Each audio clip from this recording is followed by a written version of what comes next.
Welcome to the Geek Nighter podcast. I am your host Kaivalya Apte. Today we are going to talk about AWS Lambda, which is pretty popularly known and also probably used by all of us or of our viewers. At least you might have heard about AWS Lambda, right? This serverless compute as a service, and it gives you this beautiful abstraction to run your code without running your servers, right? And without even thinking about servers. So today we have Rajesh Pandey from AWS, and we are going to talk about AWS Lambda, everything goes behind it, and some of the best practices, some of the ideal use cases, some of the challenges that Rajesh faced, and some learnings, and we'll all learn together from his experience. So welcome, Rajesh. Let's start with an introduction about yourself, about your experience at AWS Lambda specifically, and then we can get started and dive deeper into AWS Lambda. Yeah, so I've been with Amazon for about 12 years. I worked on different parts of Amazon. Amazon is like AWS within Amazon is like there are like two big orgs. One is like retail, which like everyone Amazon.com that you see. So I spent like my first few years in that as an engineer. That's where I joined. I had a brief stint with NVIDIA for about 6 months back in 2013. Then I joined Amazon Bangalore office where I worked on catalog system services, and I helped build some of the systems which are being used in production today. And I actually wrote my first event processor back in 2013. So I think I've come a long way, I guess. I think Lambda didn't exist at that time. So yeah, then after spending some time with like a couple of years with that, I joined Alexa. So Alexa AI team, there I helped build the skill routing engine. Basically, when you speak, so like there's a voice event router. So they helped build that. That is also still being used in production today. It's basically like a workflow for routing voice events to like a desired skill. So all the cool things. This is like pre-Gen AI era. All the cool things related to like DNN model, how they host and how we process skills. Yeah. And one thing that was interesting, which led me to AWS, is like all the skill machine learning models were hosted in Lambda, and they had this notion of like cold start. And so I was like, okay, now I use events. Now there is a system that I use on day-to-day basis, so why not go and build it and make it better? And that's how it led me to join AWS Lambda back in 2019-ish, 18, 19 time. And since then, I've been with Lambda. I spent some time in different parts of Lambda. One is like concurrency control workflow. So like Lambda concurrency, I'm pretty sure like all the Lambda users know about. So I spent some time there, and then I moved on to Lambda async side, where like all the events that like you trigger Lambda in async way comes through the system that I have built. There's also a part of Lambda which is like an event source polling, where like you put an event into like SQSQ and somehow magically it triggers a Lambda function. So all that system is like what I work with as my current role with AWS Lambda. Awesome. So yeah, I mean, I've also used AWS Lambda for many of my use cases, right? And I'm pretty sure like everyone has at least heard about AWS Lambda and probably also did some POC and played around with it. I think and we were talking about this like right before the episode, that it's such a good abstraction that developers do not need to think about the complexity behind the scenes, and that's what good abstractions usually mean. So you don't need to think about like how things are working behind the scenes and how complicated it could be, what are the failure happening, and you just give this good interface, simple interface to the users, and they can do powerful things with AWS Lambda.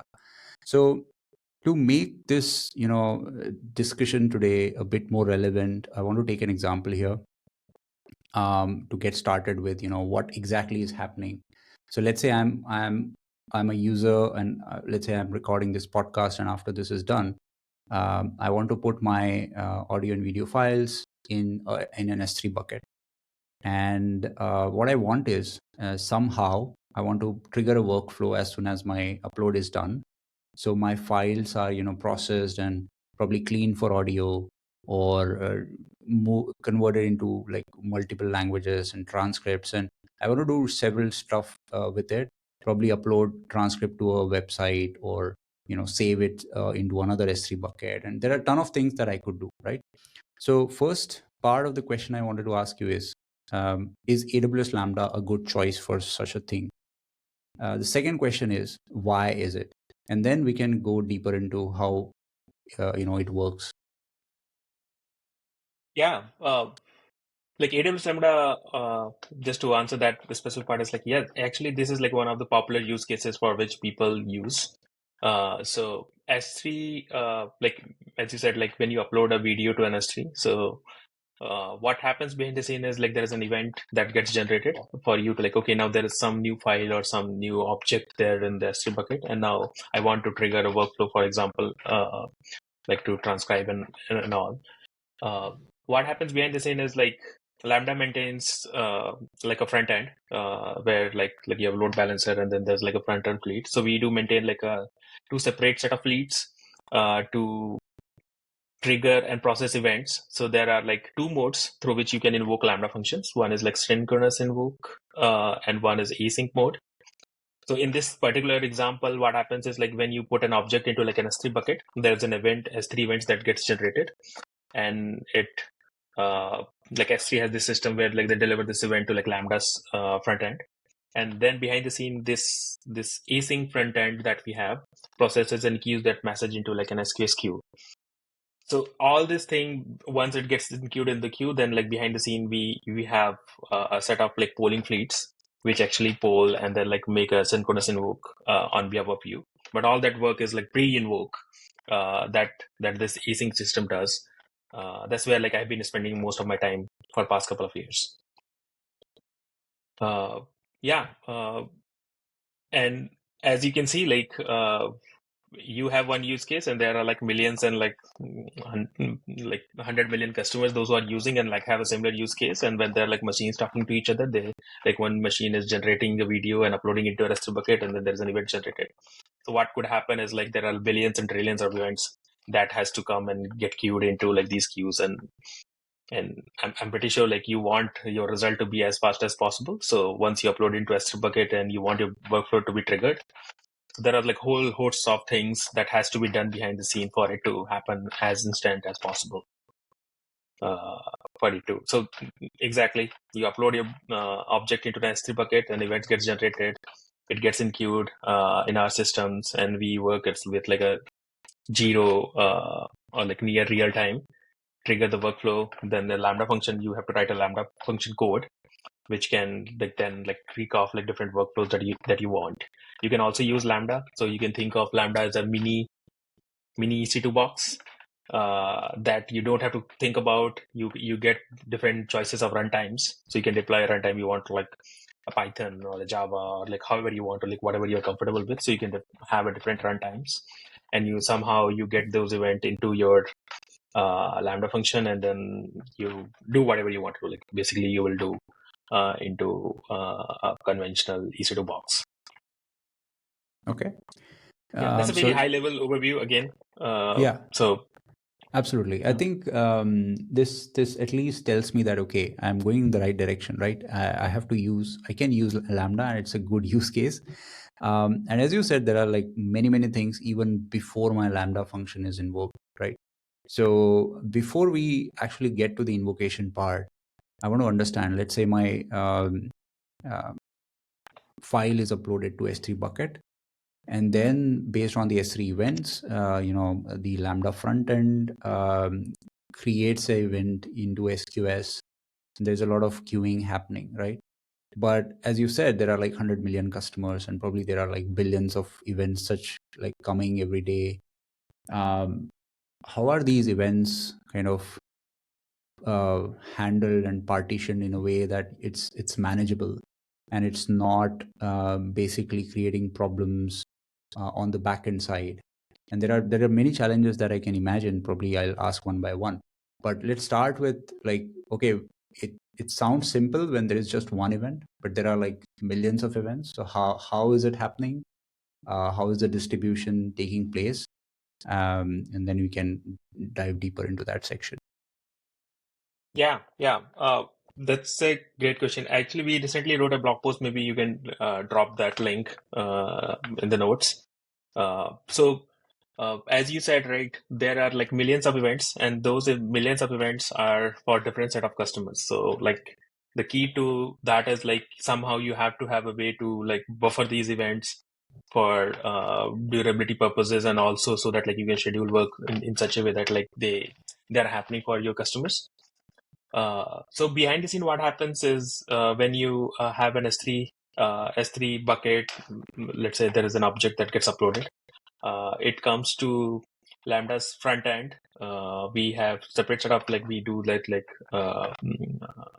DNS routing where like there are two sets of front end where like an async invocation happens and goes into like a set of boxes that host the Lambda front end for async data plane.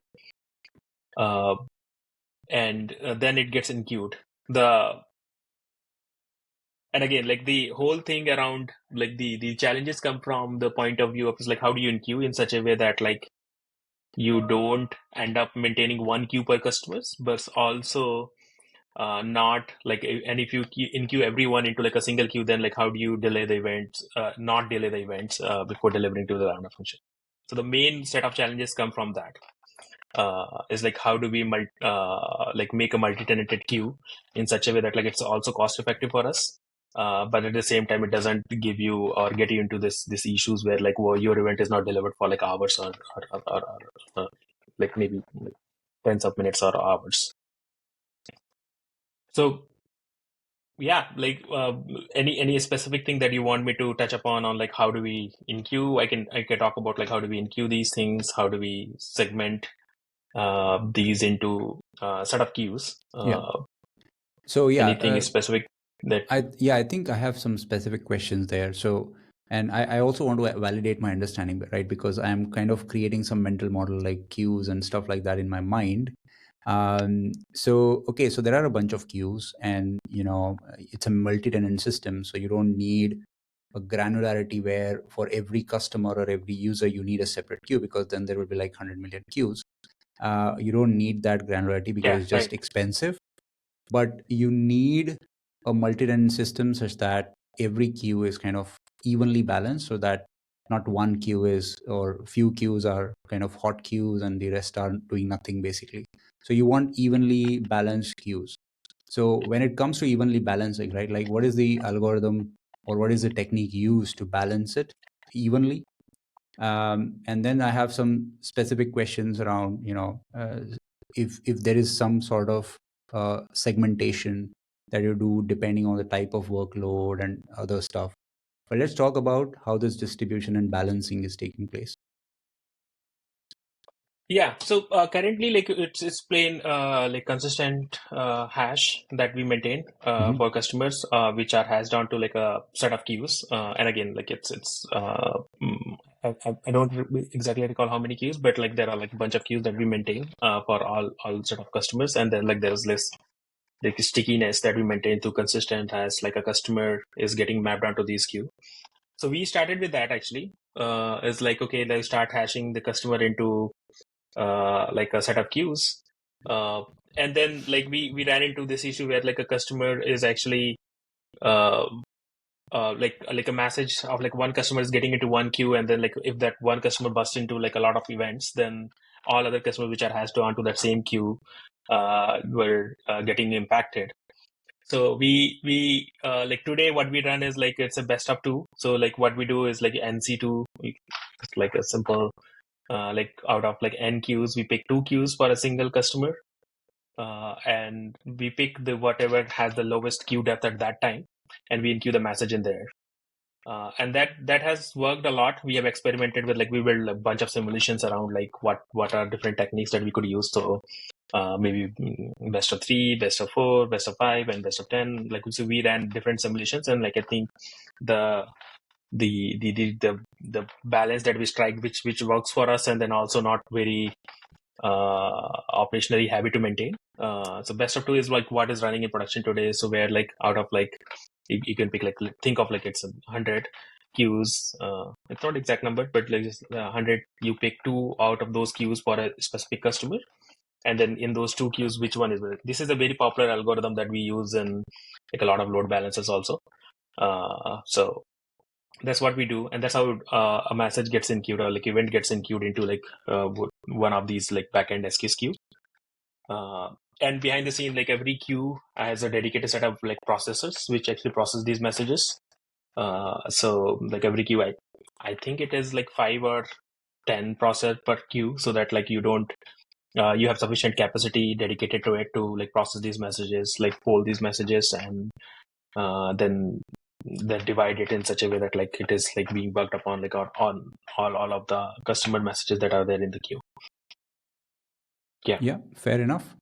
I have a question there. So whenever I think about these events, right, and I think about duplication. So for example, I have a bucket and there are S3 events, and then for the same S3 upload, probably there are two events, right? That, you know, it's like just duplicate events. So if you are basically first, how do you take care of the idempotency? Like, how do you make sure that that invocation or that event is only enqueued once, or probably you don't? And if you have like NC2, where you have two queues per customer, and whichever has the lower, Queue time. queue time, you enqueue that. So it is possible that both the duplicate events may go to like separate queues because you have two queues for a customer. So what happens to idempotency then?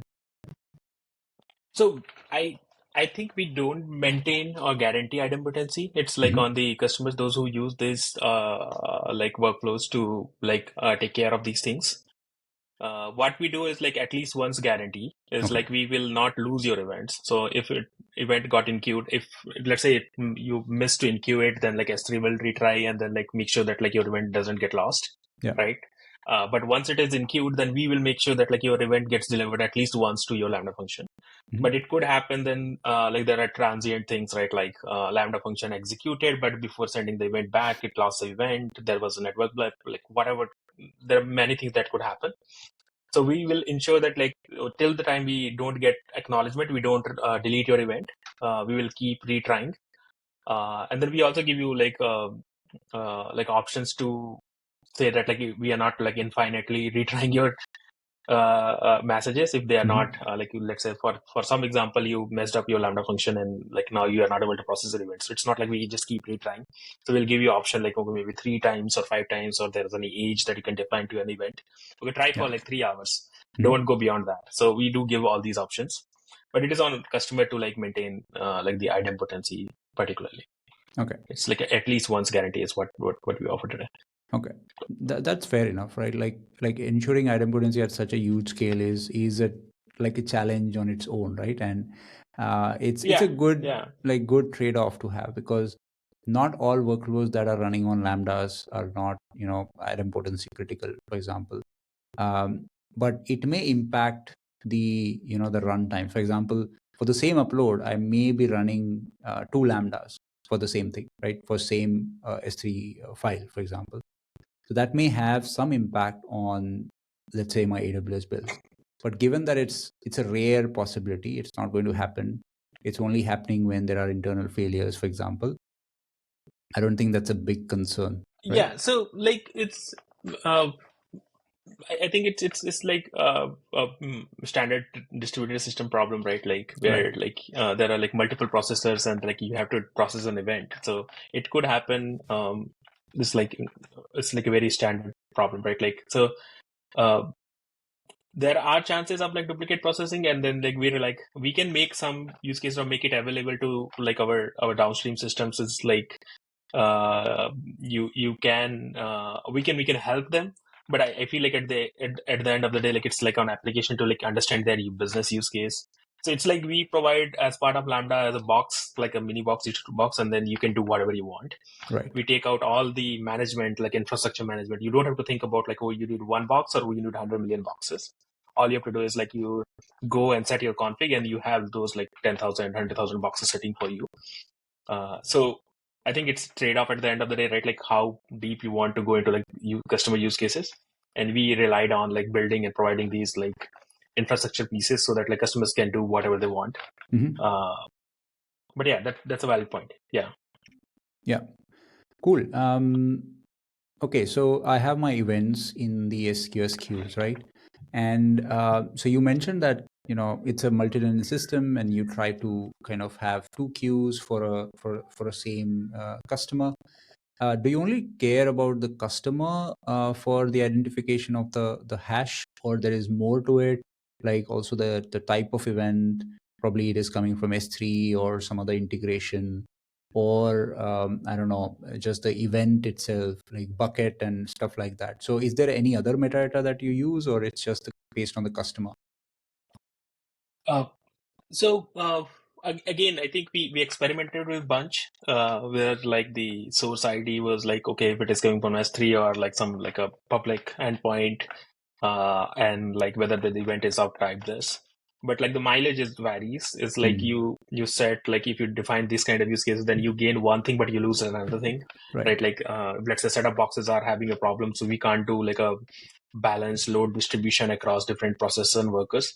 So we experimented bunch, but we narrowed it down to like it's very simple. Just get the account ID and then hash it out to like those set of queues, and we get like the very simple. Like we wanted to keep this layer as simple as possible, Hmm. so that like there is no like very like a heavy magic happening. It's just like a Hmm. static thing config that we generate, and then like we look at the queue depth at runtime and then pass it. So I think it worked out well, and it's working well for us. But yeah, we have experimented with different set of like things on like whether you take that metadata into account to gain something out of it. Yeah, I think it's Yeah, fair enough, yeah, right? Like at the end, there's no like right or wrong answer. Like you have to experiment and what works best for this use right, case. So, right, right, right. okay. Yeah, yeah. No, it does come up like in our discussions quite often is like, would that give us this benefit of like, okay, Mm, if S3 is having an issue or S3 is having this like bust, would like other sources will suffer from this?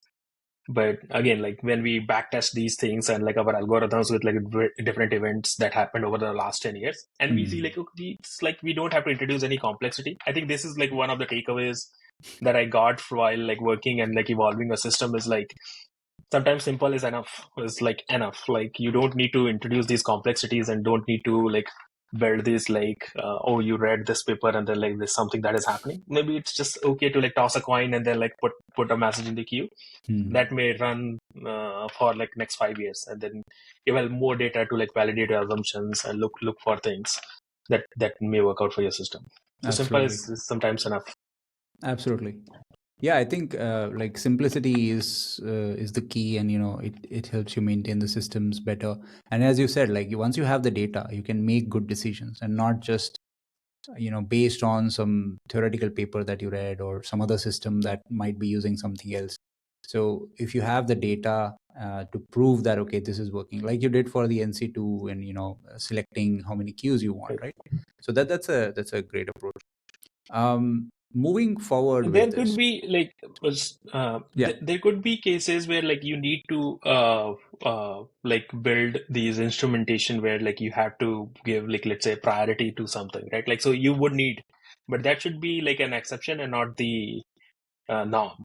Yeah. So we do take care of like we do have operational tools to make sure that like when there is an event or there is an exception that is happening, we make sure that like our system is balanced and like is able to absorb these abnormal events. So we do Hmm. have those tools and like we do build those things and make that into our design. Instead of like making it as an exception and then dealing with it, we make that as a part of our design. Or like how do we deal with it? This kind of a thing. Okay. I think that's fair enough. Moving forward in this workflow, right? So I have my events in the SQS. Now, probably, if I remember correctly, you mentioned Lambda backend consumes these events from SQS. Is it correct? So there is another set of like boxes. Again, there are servers behind serverless, so Yeah. but like everyone knows, I guess by now. Yeah. Yeah. So this is like part of those servers.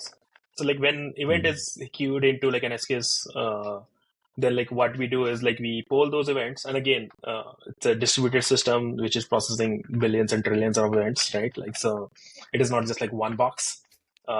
There are many boxes. So those boxes actually pull from a queue And again, you can think of it as like those processors are again highly available processors. So we ensure that like those like a queue and all its processors are is divided into like different AZs. So like if one AZ has a problem, then another one can pick up the slack, and we further divide those workers into like a set of like granular units.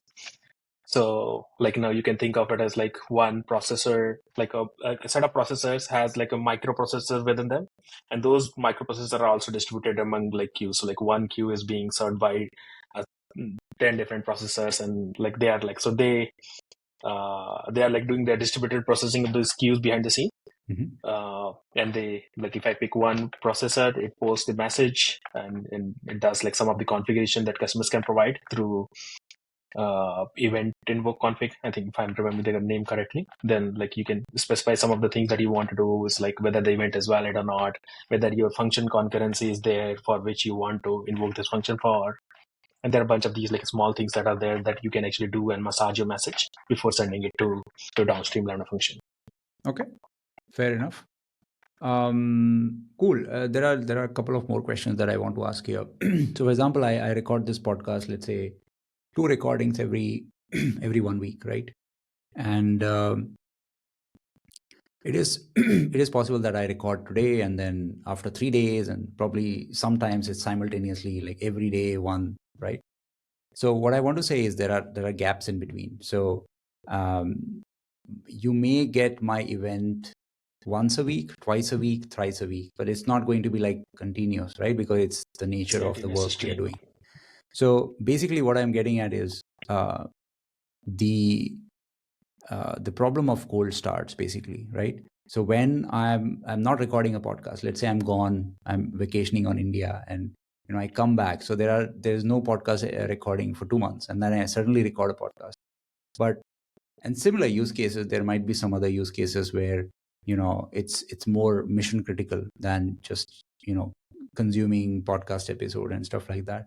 So how do we make sure that there's no problem of cold starts when it comes to consuming an event from the queue and actually processing the Lambda event? Yeah. So again, serverless, right? Like, so when there are no events, there are no servers for you provisioned. So you pay only what you use. But that has its own trade-offs in terms of like if you don't have a sandbox. So what happens behind the scene is like when you generate an event, we do a bunch of things behind the scene, right? Like we found like what is the right box where I can place your request. Okay, I have to spin up a box. I have to deploy the runtime in there. We have to poll your code, initialize your block, and then execute your like actual logic, right? Mm-hmm. So it does come out like there is like no, like I think there is no way for you to like actually say that there it will be like a zero time to like do these things, right? So it's a trade-off. Like the first request is going to go through all these steps. And then like subsequent request one are like there's no cold start for that. So this is the trade-off, is like either if you go to server full model, then you can go through the provision concurrency. So we have a provision concurrency option also. Again, it's an option for a customer, those who are like ultra sensitive to like a cold start. So you can provision these boxes. So we'll download your code and keep that warm sandbox ready for you. So you will never see these things. But again, you have to pay for these things, right? So it's just a trade-off. It's like if you think like you're that sensitive to like latency and like cold start, then we ask our customers to like provision these boxes, and we always ready, and we keep adding these like knobs for our customers where they want a mix of serverless and serverful flavor for things. And a same customer can have both the requirements actually. Sometimes they are for like one specific workload, they want it to be like really ultra sensitive to latency, and one is like it's okay to like take some time. So, and again, it's just like for the first request. And I think when cold start became popular back in 2017, we were around, I think, if I'm remembering them correct, it was around like 10 seconds. We have cut that down to like 1 second, but it's still that term has stuck around with serverless because again, like why not faster? Yeah. User expectations always grow, right? Because they get such amazing features. Cool. You used a term called sandbox, right? What do you mean by sandbox? So I get a feeling that wherever my code is going to run, it requires some environment to run, right? Like required So libraries yeah, and stuff like basically that. that. Yeah. So what exactly are you using? Are you also leveraging like micro VMs like Firecracker, or there's some other technology used So there? Firecracker is like Lambda pioneered that thing. Like Hmm. so, I think you had a podcast with Mark Brooker. He was one of the authors and the inventor of Firecracker. Hmm. So yeah, we do use that. Like so those are the micro VMs that are running. We take a bare metal. I think there is a great talk from him on talking about like Firecracker. I think there was a reinvent talk. So if anyone is interested, go and listen to that talk. It was a great talk Yeah. where he talked about like Firecracker and like paper is also open source. So if anyone is interested, go and read about it. So it's like all micro VMs where like your code is running basically. So it has like a strong security boundaries even in like the system which is like a multi-tenant behind the scene. Okay. And you're right. Like I did a podcast with Mark Brooker. I'm also going to attach the link in the description. And about DSQL, right? Aurora DSQL, which is the newest Oh offering wow, from yeah, yeah. AWS. And there it talked about like Serverless. serverless, yeah.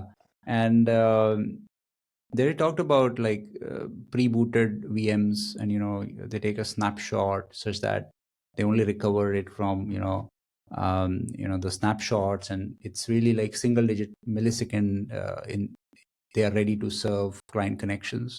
So is this something also suitable for Lambda type of workload where you can just create a snapshot of what is required for this sandbox to be created, and then persist it somewhere, and then just reload in the memory so it's ready to So serve? Lambda has this, like I think, and I don't exactly remember like what Mark Booker was referring, but like Lambda has a Blink feature like this Lambda snapshotting that we Mhm. launched, I think, a couple of years back. We launched it for like few new runtimes. So it has that feature where you can actually take a snapshot and then like reload it from where it was. So those are available. I think it was like like built and invented in Lambda itself, Okay. and then I think it got used in like other places of AWS. I think Yeah, that's what we are good at, as like one team invents something and then like we kind of like share with each other, and then like every system kind of evolves along uh that invention. Yeah, and that's cool. reuses it if it is applicable. Yeah. Uh, Sorry to not like go in deep depth of like that part of the system, but I just want to make sure that like there are like a lot of enough resources available, and Yeah. uh, No, I think I it may makes miss sense. something. Like I have been spending a lot of my time into like making Lambda available everywhere. Sure. So I mean, we are just like we have like this talk for like 1 hour, right? And there is only something that we can cover, but not everything. And I think the point is to give enough details to our audience and viewers so they can become more curious and look at the resources that yeah, we yeah. also attached. So I think it's great. So far, what we have done, we have picked up the S3 events, put the events in the queue, and then the events are picked up from the queue. We also talked a bit about how the distribution in the queue and the load balancing is done such that it's not a problem, and also in cost effective manner. We also talked about how you choose like 2 queues per customer, and make sure you choose the one that has that has better consumption rate, or what do you like, lower age or something of message. um, So like the queue queue depth, you depth. can call it like queue depth. Queue Yeah. depth, And okay. again, like this is even like after you pick the queue depth, you may still be wrong, right? Like a Yeah. customer function, if it is a multi-tenant queue, the at the top of the queue might have a event which is going to take 15 minutes Mm. to process, right? Like, so even if there are two messages, but like you are now behind like second, so only once that processing. So like we also deal with like those limitations, and like that's why I was talking about like how do we have like multi-processors behind the scene for like queues, and how do we build and maintain so that like one customer doesn't end up hogging. So like we Mm. build a fairness into like processing capacity. So like how fairness is distributed. So like a queue processing capacity is distributed among customers. So we use some sort of like a token bucket kind of algorithm where you can actually dedicate enough resources to a customer, and once they exhaust that limit, then only they can actually till the time they exhaust the limit, they have the capacity that they can absorb. Otherwise, they need to wait for their turn to come back up again. So we build that fairness and like all those processing into our system. Again, like that is like a lot of things to talk about there. So yeah, we can go wherever you want this to go. absolutely. So I would proceed further and try to understand. So let's say what I wanted to initially do was, so I have my video and audio files and I want to process them, right? And processing these files usually is an expensive, intensive operation that you do, right? Like image processing or video processing, cleaning up the audio. But there might be some other processing such that I don't know, cleaning up the transcript, which is a fairly less in size if we talk about that. So what are the things that I can do in Lambda to do this processing, and what are the things that you would avoid doing in Lambda given the type of workload? So like primarily, I think Lambda is suitable for. There are like some limits, of course, that like Lambda comes with. But apart from me saying that like you can do anything you want with Lambda, I would say like Lambda is on its own is like a stateless in nature. So anything that you have to do which is stateful and then you want continuity, I think maybe Lambda is not best suited for it. Like you need like auxiliary things around it. Like you need to use S3 as a way to store your state, or Dynamo as a way to store your state. So anything that is stateful, at least I would say like that has some of its limitations. And there are like ways like we wanted to, like when you are thinking about it, like there are things that like we want you to think in terms of like, can you make it stateless? Because stateless comes with like its own beauty, right? Like you can scale to like from 1 to like a million boxes instantly because you are Yeah. stateless. But like if you have to replicate the state, then like all the challenges that are there in databases might have to come like in some form in here. So as long as like it's stateless, I think it's a like a bare box that you have. So you should be able to do. And then it also comes with like a limitation of like 15 minutes. Don't ask me why, but it comes with like a 15-minute limitations where like you have to start a processing, and we feel like it's a lot of time to do like most of the things that you want to do. Yeah. There are like some like a GPU training that like a model training, LLM training. I think that takes like days and months. I think maybe Lambda is not suitable today for that.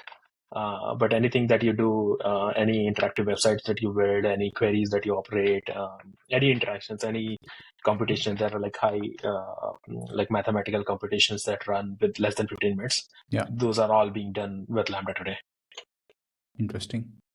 So, okay. So I think what I get that is make it as stateless as possible, because, it's like stateless comes with its own benefits. As you said, you can scale out quickly. And if something is failing, you don't have to, make sure that basically your state is clean and stuff like that. You can, of course, leverage S3 for that, and you can always use a new state. Yeah, like there are other auxiliary services like a state function, a step function is another service like that is like our sister team's own. So it's like you can use and then like have the state pass through and things like that. So there are ways to do it. But like if you just use pure Lambda and we feel it's very powerful and you can do anything you want. Right.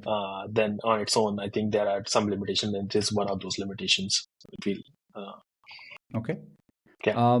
Let's say I want to, do some cleanup on the text processing side where I have some transcript and I want to remove, let's say, filler words, and I want to use some, I don't know, some AI model for that. So I want to make a network call to, let's say, OpenAI or something. Is that a good pattern where, you make a call outside of, AWS? Is it recommended? What are the challenges around that? Like you can make calls, any calls. Like it comes with like internet access, so you can do whatever you want. And the thing that I was talking about, like by Micro-VMs, Micro-VM says that like you have your own box. You don't know anything about outside of your box, right? Like so that comes with that strong security guarantees. And then you can do whatever you want with your box, and you can never go or leak anything out of your box. So you can make internet call, you can download a file, whatever you want to do. You can do anything that you want. Okay, interesting. And let's talk about the cases. So now I have written my Lambda function and it is invoked using all the pre-invocation mechanisms that we talked about. Let's talk about some failure case. So there are like multiple types of failure case. Of course, some are internal failures that I as a user don't get to understand if it's happening. Probably if my Lambda is not invoked, I'll understand, oh, what's going on, right? But let's say my Lambda is invoked, but there are problems within my Lambda. I don't know. For example, it requires more resources. Like because I'm able to write my own code within Lambda, I can do random stuff, right? And I'm sure people do random stuff that is probably not the best practice for Lambda. And how do you make sure that the resources that are required for that particular function are the right sized resources, and I don't know, the memory requirements or the CPU requirements and those kind of things? How do you provision that, and how do you make sure that it's the right thing to do? So like we allow our customers to configure the memory, and that's how we infer the number of CPUs that you'll get. So like the higher memory, the higher number of CPUs that you get. Yeah. And then behind the scene, like we have like a component which kind of looks for like at that configuration. So it's like you can think of it as it has two inputs. One is like the customer requirement. Like this is like my memory requirement. This is my concurrency and bunch of things. And then there is like a list of boxes available where I can find where I can have that resources available. So you send those two parameters to that component, and that component actually decide, oh, actually this configuration is best suited for this box. And then we pass that box ID to like our router, and that router then sends the request like customer configuration, or like first, like actually if it is the first call, then it actually creates that environment, that whole like micro-VM, spins up a micro-VM, downloads your code, initialize the code and all those things, and then subsequent ones like actually go directly to that box. So this whole thing happens is like that component actually decides, like this makes that the cold start thing that you were talking about. So init call happens, and after init, it's like a warm invoke. Okay.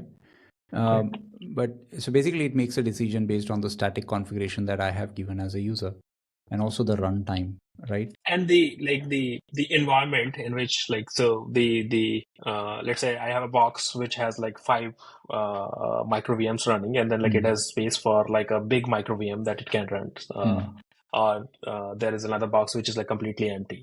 So that component is a placement component that decides whether like this customer, and it has like a bunch of like heuristic and AI and like bunch of things that it uses as a way to say that, okay, this is like the right place to place me this micro VM that I created.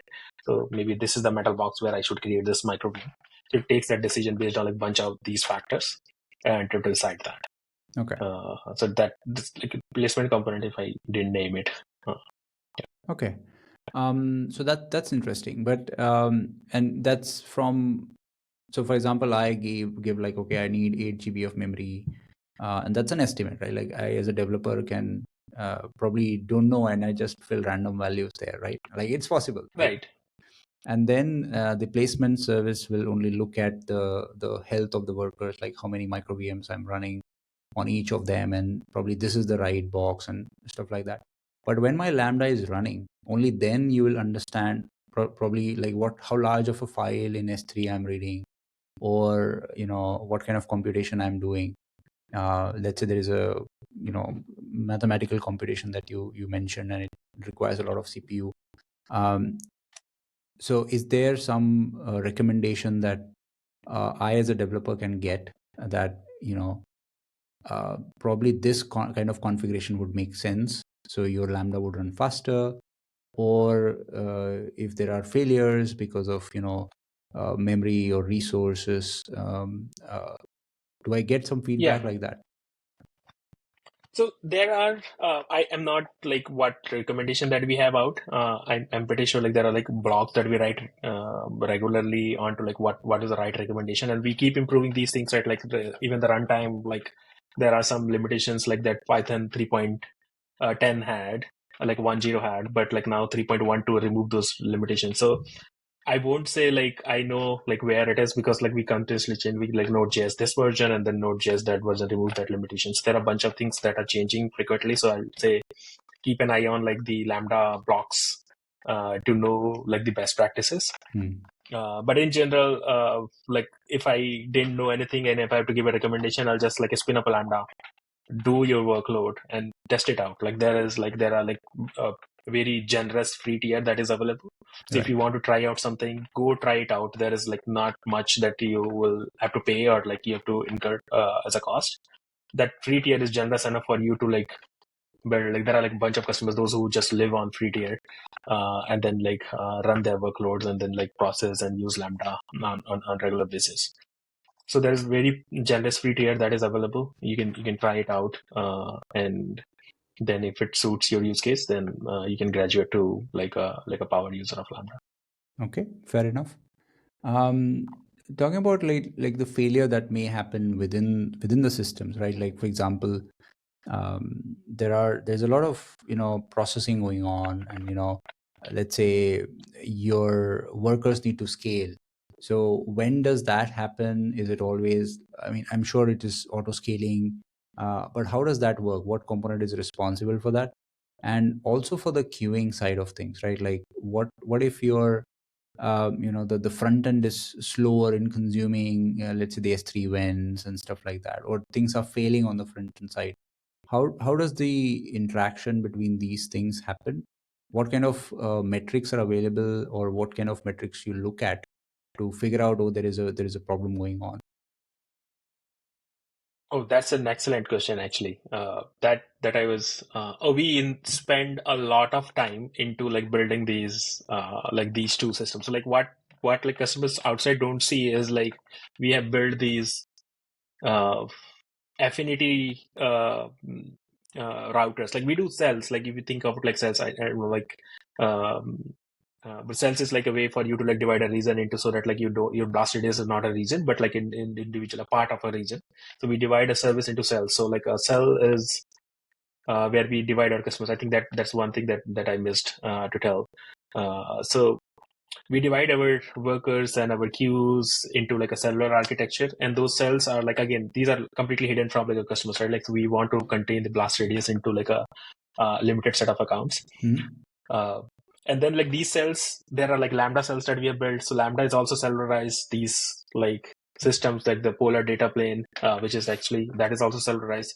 So how do we make the interaction between like one cell to like another cell? And ensure that like there is like a less number of data flowing through like cross cells. But sometimes it happens is like your one specific cell is having a problem. Let's say front end had like I'm just picking up a number, like it has like 3 hosts. One host is one cell and one is another cell. Then one host can have a problem, like a cell that was the reason. Then how do we apply back pressure?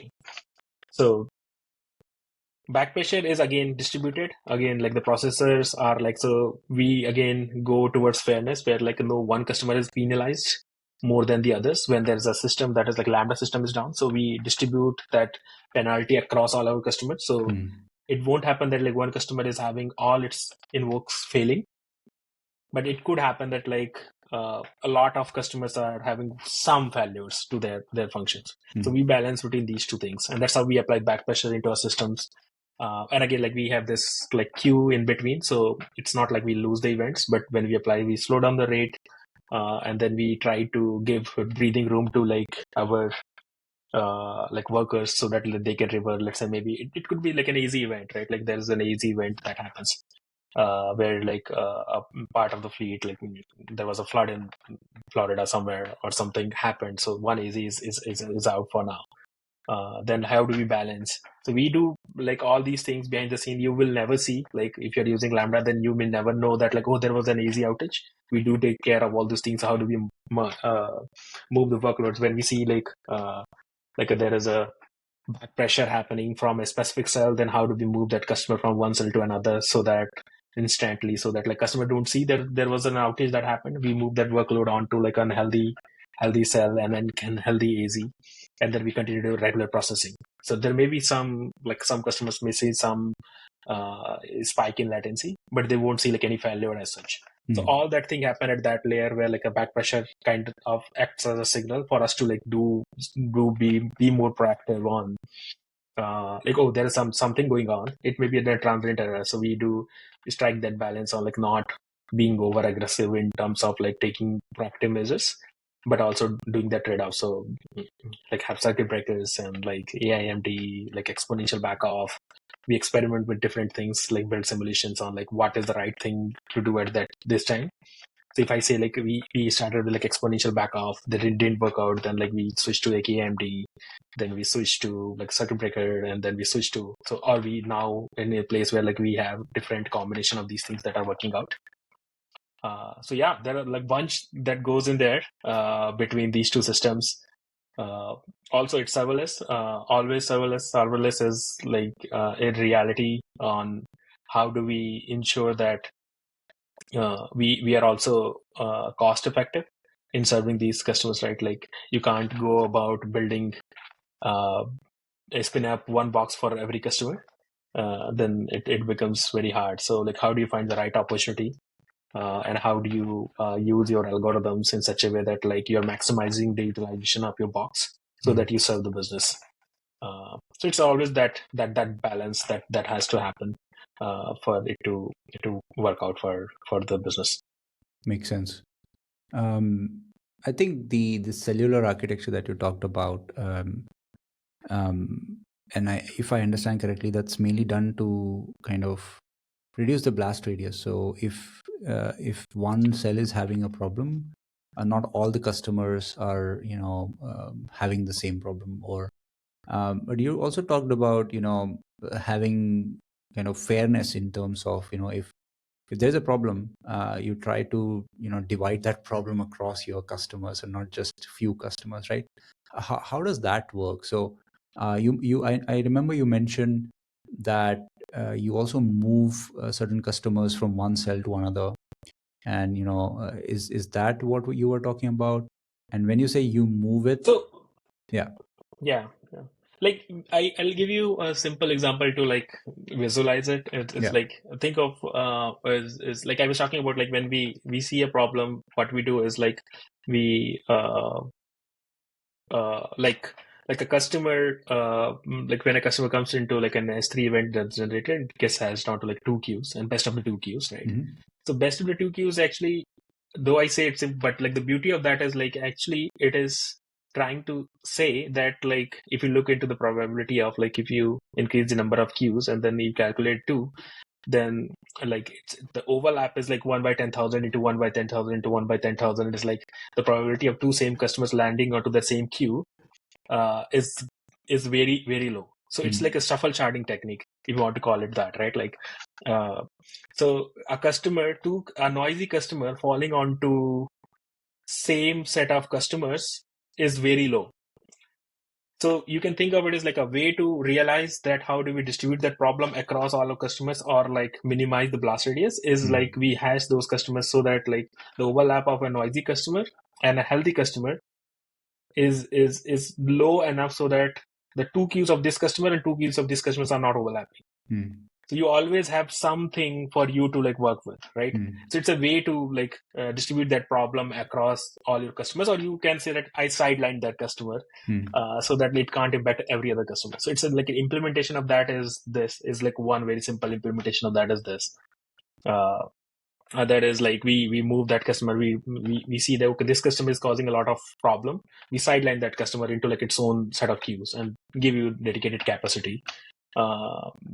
Sometimes it could happen that customer is not warranted, or they didn't know what they were doing, and suddenly they got into like an edge case where they ended up creating that infinite loop. It's like my team a couple of days back launched a feature where customers used to write a Lambda function, and then after doing the processing, they write that event back to that S3 bucket.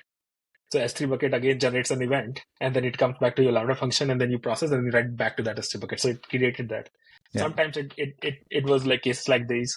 Uh, so like we want to like so that like that customer is not actually impacting everyone else. So we sideline them, and they're like, oh, we talk to that customer, explain it to them. Like, I think this is not the right way to use these things. Maybe there is something that you're missing, or how can we help you with this? Like, if you have a real use case. Those are like ways like to do it, and I'm pretty sure like there are multiple other ways to do those things. Yeah. Yeah. Interesting. And I was about to ask you, right? Have you seen cases where there's like an infinite loop of things happening? Because it's possible, right? Like, yeah. I recently wrote a poll. Like my team actually, last year we released a feature where like customers were actually getting into this, and we were like seeing like why is that happening? And then like we realized, okay, this is like a very easy, and I don't blame like customers per se, like a users, but it's like a very easy thing to do and get into like fall trap into it, right? Like, so what could we do? And then like we build these things, and then like we made it so that like it's an optional feature.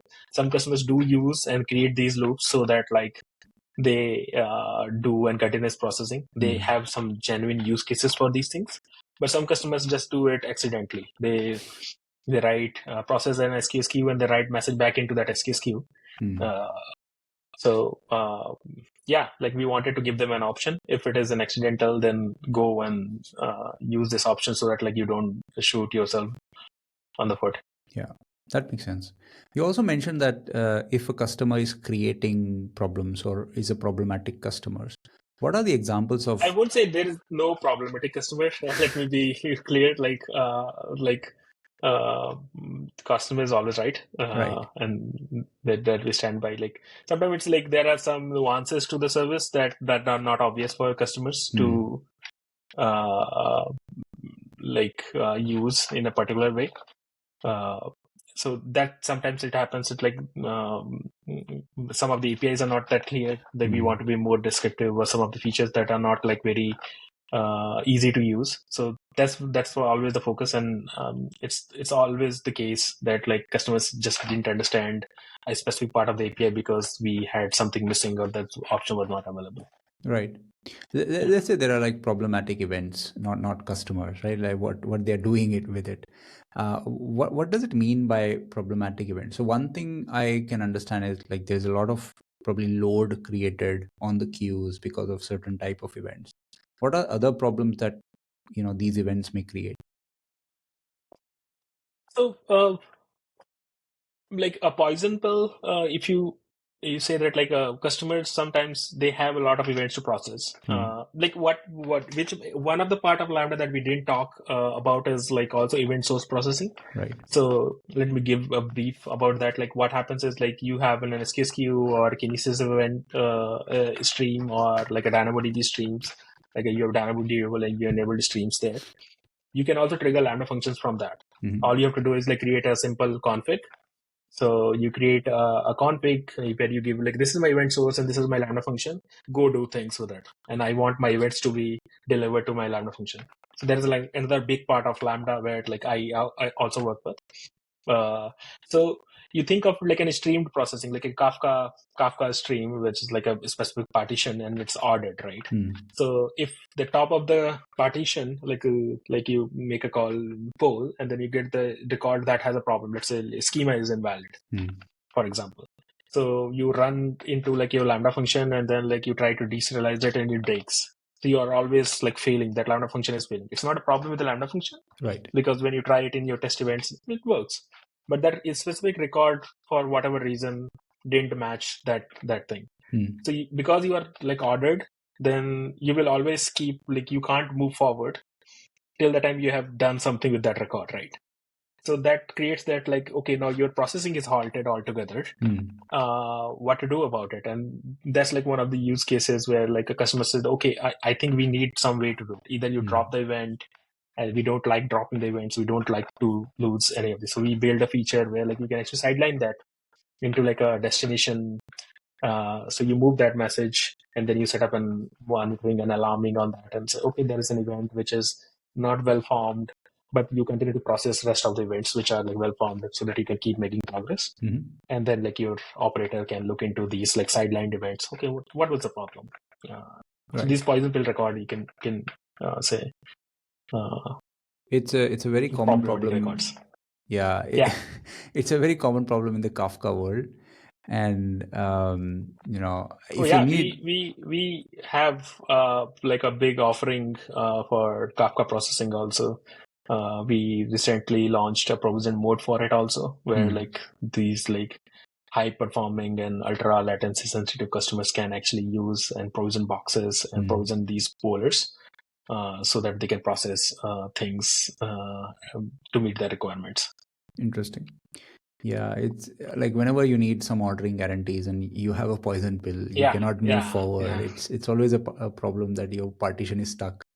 And sometimes it's just like accidental. Sometimes it's like a bug that you have introduced, maybe some serialization problem, and all the events are like poison pill. That is fine, right? You don't want to process.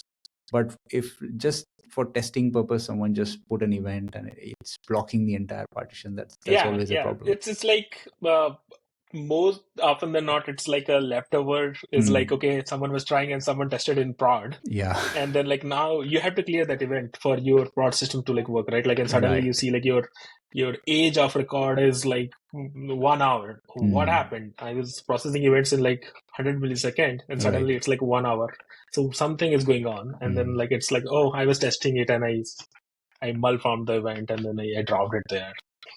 Yeah. So yeah, and yeah, like there are like so many customers, those who are like using these things. It's sometimes like you build things like we build like a filtering feature where like uh, we didn't know like it is going to be this popular. Like where you actually want to process a set of events from your DynamoDB streams. And DDB is another popular offering from AWS, right? Like DynamoDB. Yeah. So it has a streams. You can eliminate streams when there is a change in record. It generates those events, and you can process and filter those events. You only are interested into like certain set of events. So yeah, like and customers are so innovative in terms of like what they do with these Yeah. things. Someone is actually building. Yeah, I'm just amazed like what they build with these like basic parameters. Uncovering new challenges, right? And I think that's the Yeah. power of good abstractions and the good primitives like Lambda and streams and stuff like that, because then customers can actually kind of plug these things together and build really powerful things. And that is something AWS has given to the world. That is cool.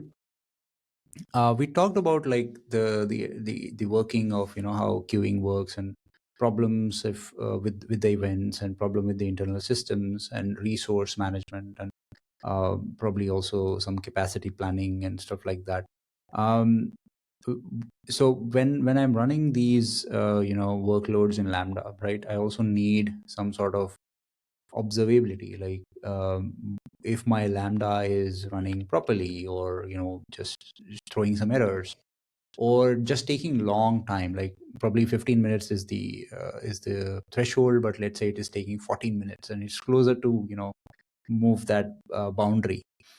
How do I know, and how do these metrics gets to me, basically? So from the use case perspective, like how do I as a user use it, and how does the system emit these metrics? So again, this is like one of the like so security, availability, reliability, and like observability is like one of those pillars. So we take it very seriously. Like Yeah. if you look into the system, and there are like always improvements that we're making. So if you look into like today, there are different parts. Like so, I was talking about like the first part, like before the event gets into the system, right? Like so, there are a bunch of observability metrics. Like you can set up like X-ray tracing just to want to see like the journey of the event that it okay it generated here, then it went here, and then it went here, and then it went to the system. So you can see that. So the that's how it starts.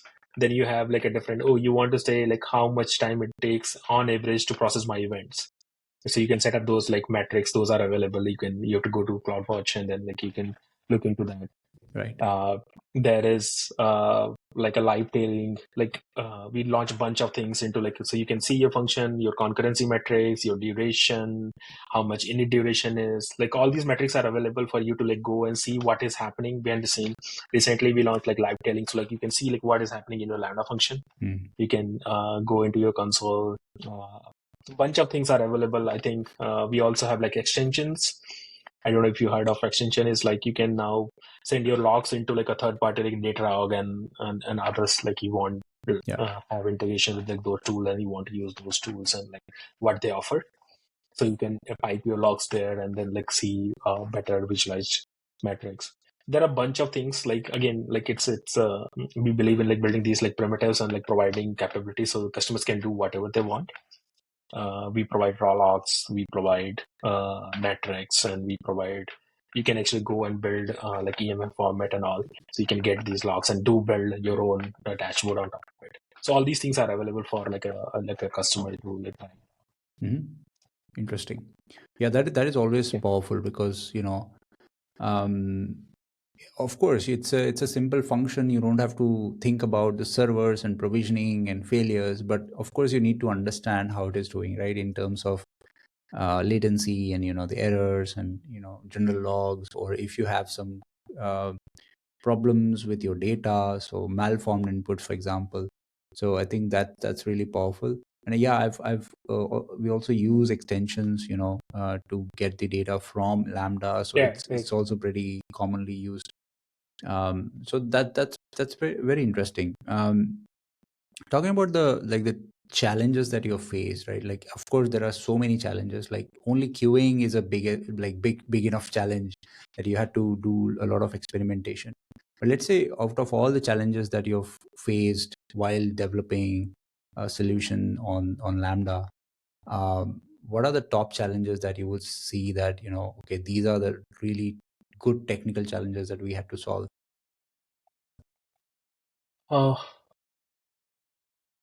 That's a very overloaded question. Maybe I think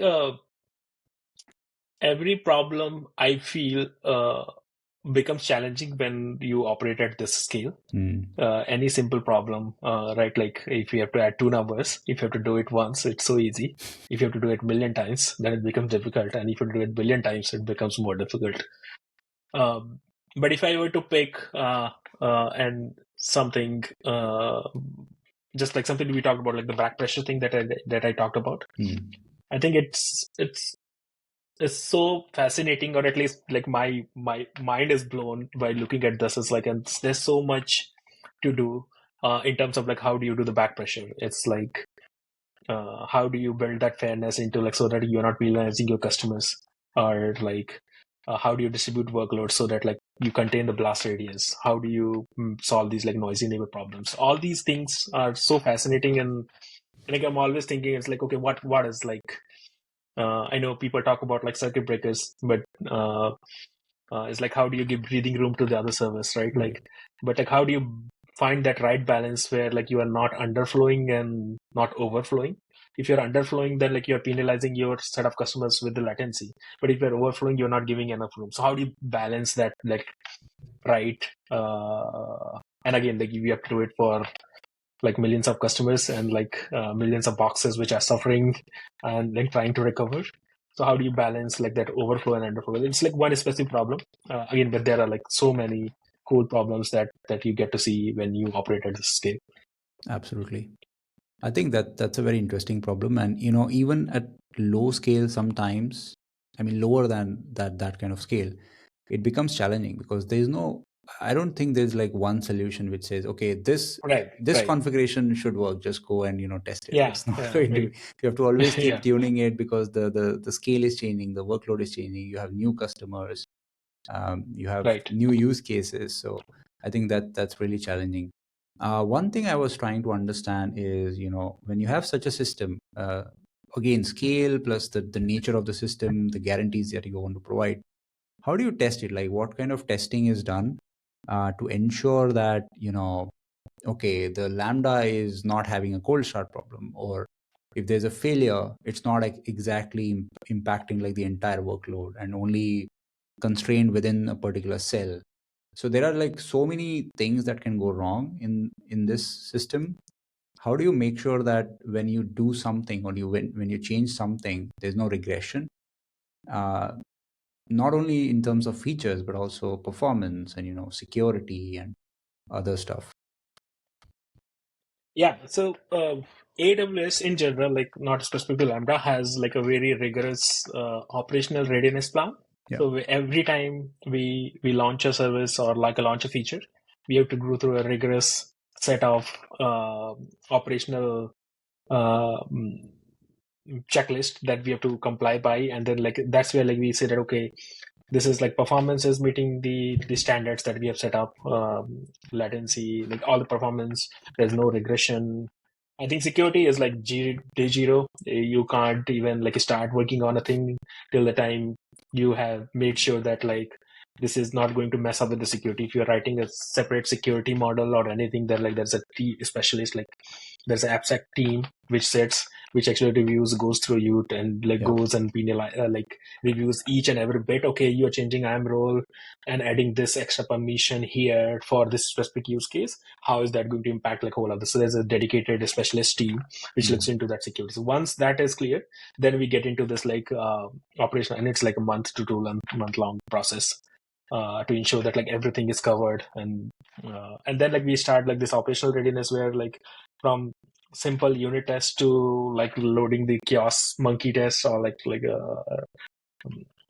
those like chaos engineering set of things that you have to do. So we do those things.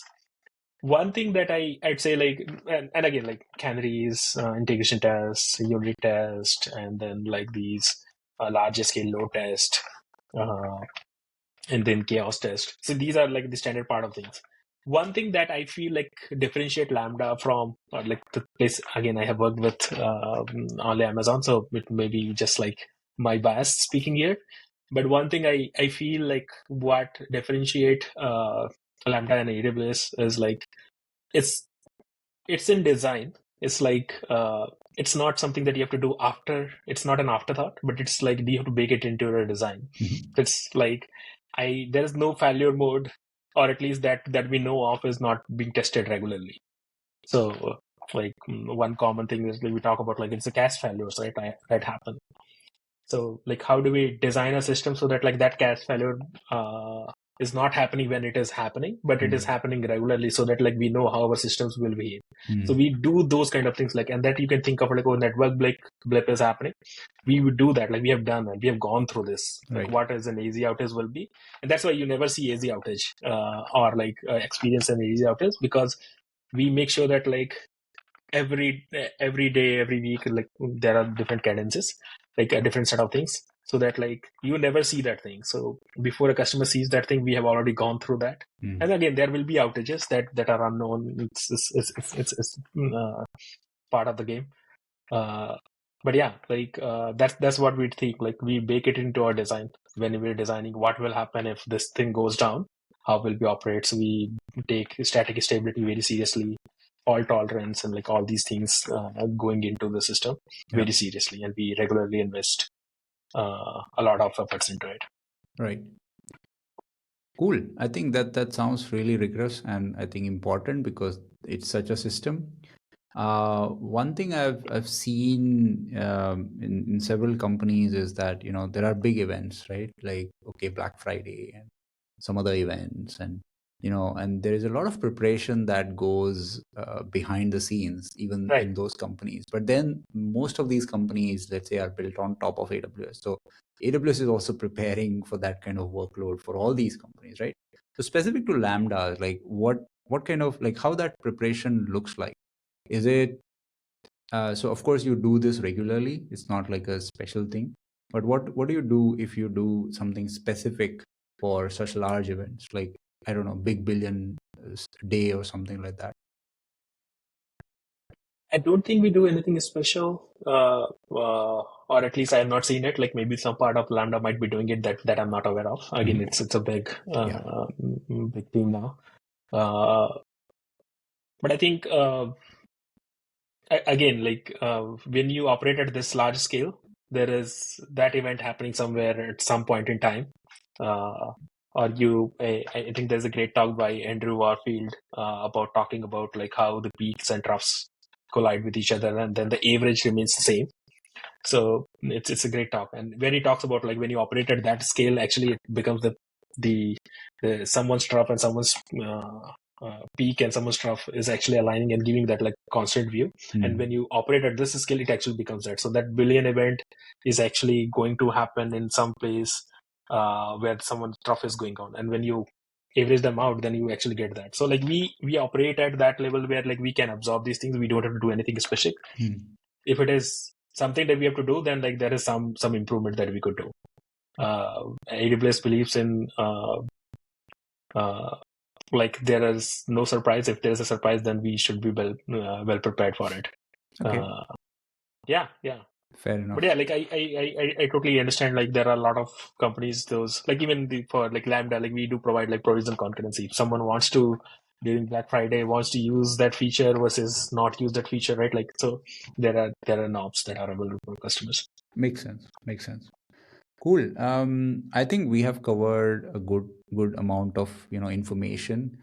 Of course, we cannot cover everything, as you said. Like Lambda is huge, even if it looks like small serverless functions. It's a huge system behind the scenes, as we talked about. I'm going to attach all the resources that we talked about in the description, so people can refer to it. Of course, people can reach out to Rajesh, connect on LinkedIn, stuff like that. But yeah, I think there's a lot to cover. We have covered a lot. Probably for further episodes, we can talk about more stuff as well. But I'll also attach the link to your blog that you mentioned, and it's pretty interesting. I've read that recently. Where we have also, like, you have also covered like shuffle sharding and the other techniques, queuing, and the NC2 and stuff like that. So it's very interesting. I recommend for our viewers to read that if you're more curious about the event sourcing and asynchronous Lambda processing. But yeah, thanks a lot, Rajesh. I'm really happy that we did this. It's really interesting, and it's a powerful system.